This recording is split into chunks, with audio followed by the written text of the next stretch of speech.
Is Pete standing by? Gotcha. All right, let's do a quick traffic update. We'll go right to Pete because he's got a show coming up at 6 o'clock. What's happening?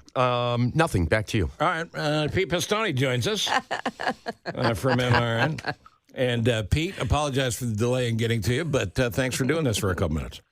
No problem. It's an hour and 5 on the Kennedy, I understand, from O'Hare. Nobody needs to know that. And everybody knows that the Kennedy's a terrible life choice. Exactly. All right, so Pete Pistone, Ryan Blaney, there's your winner. There's your NASCAR season-long winner. Expected? Not expected. As a matter of fact, Ryan Blaney hadn't won a race since Memorial Day weekend back in May, and got into the playoffs because when you win a race in the regular season, you make the playoffs. And once the playoffs came, he got hot. And we've been talking a lot about it on Sirius XM. It's a lot like what we saw with the Diamondbacks in baseball. That's kind of how the NASCAR playoff system is. If you get hot at the right time and win the right races and finish where you need to finish, you're going to win a championship. And that's what he did. He didn't win the race on Sunday because he didn't have to. He just had to finish ahead of the other three guys that were in the championship four. Ross Chastain won the race. But Blaney was a bit of an unexpected winner and a champion, and Roger Penske now has back-to-back titles after what Joey Logano did for him last season. That's a pretty good payday. Now, what Blaney does with this remains to be seen. He comes from a great racing family as well. But, Pete Pistone, I've never asked you this. When it comes to the car and the driver, in golf we always talk about these guys are so close in skill. It's whoever's got the hot putter week to week, right? Mm-hmm. So you got to have a great car, and you got to have a great car that doesn't break down on you. You got to have a great functional car. But driver skill still has to be the number one thing, right? Choices and skill? No doubt about it. And if you watch the race Sunday, Steve, what he had to do, what Ryan Blaney had to do, because aerodynamics are so important, even though the track and finish is only a mile, so it's not like a super speedway, but because of the way the air goes over these race cars, he was all very good about putting the car where it needed to be, getting around drivers, not putting himself in harm's way, and all of that. So there's no doubt. And so, again, maybe he was an unexpected champion. I mean, I'll stand by that. But he's definitely in the upper echelon of top drivers here. And, as you mentioned, he comes from a racing family. His dad, Dave Blaney, raced in the Daytona 500. So, and he's a young guy. He's I don't know if you guys have ever spoken to him, but he's a big Star Wars guy. And I think he's going to represent the sport pretty well here in the winter months. He's going to be out there doing a lot of media. And I think it's good. I think it's good for NASCAR to have a new face and a younger guy in Blaney being the champion. I think we're getting him on. Tom, I think, is working it this week. We should have him on. And, of course, I have to ask you about the Cubs situation because you know sports inside out, and you've always been a Chicago guy. Why pop David Ross now? Well, first of all, as I was sitting at Wrigley Field on Saturday watching Northwestern and Iowa, I didn't think we'd be talking about Greg Counsell being the new Cub manager. Here's how I look at it. I look at it just like the previous regime where Rick Renteria brought the team to one point and Joe Madden brought the team to another point. I kind of feel that's the way it is with Rossi.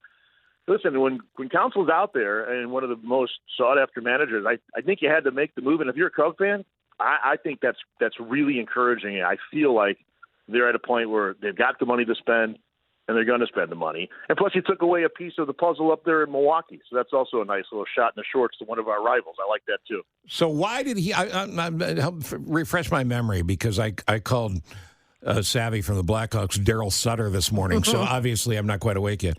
Why did Counsell get popped in Milwaukee?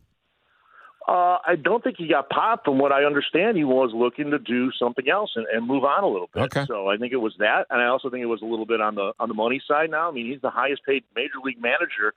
I think it's $4.5 million, which doesn't sound like a lot, but it is.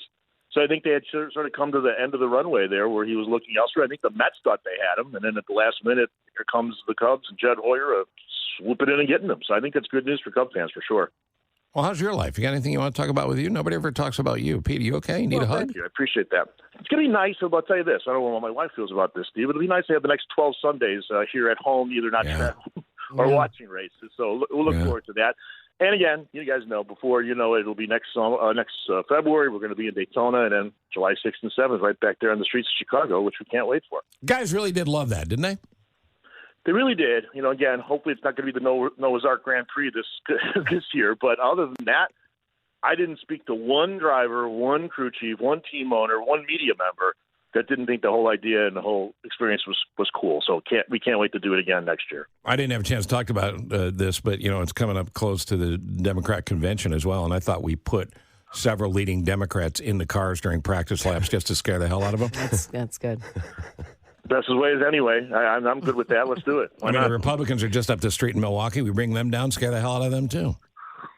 Let's do a race to just see who wins. Yeah, right. That's a good way to solve all this. Exactly. I'm with you on that. All right, so if you want to hear more about this, and you should, there's nobody better than Pete Pistone and his colleague, his Robin. You want to identify your colleague? Michael Bagley. You hear him on the MRN broadcast, and he and I do the morning drive. Even though we don't have racing, we'll be doing the show Monday through Friday from 6 to 10. There's always a lot of off-season stuff to talk about, and we're on Channel 90 if you want to swing over and hear a little more NASCAR talk. Right. Only do it during the breaks here, though. It's, come on. Yes, absolutely. Thank you, buddy. See you guys. There you go. That's a great Pete Pistone. Chicago's He's got to go on the air in like 10 minutes. Yeah, he's a good dude. You know, this is one of my favorite things is that they can talk about racing all year round, just as on football when they're not in season. You talk about football, and you think to yourself, well, what are they going to talk about? And they always find something. Yeah, but you know what's funny is it goes with the ADD, too. Like one of the reasons you do a talk show, if you've got ADD, is you can talk about a bunch of different things. Mm-hmm. You lock yourself into one lane. And Pete can talk about anything. Pete's a very smart guy. Great, Pete could host this show anytime. Pete ought to fill in here, by the way. But you are scrambling in December and January. Like, when do you get your favorite driver? Call now. What's a great gift for the fastest car in your neighborhood? Call now.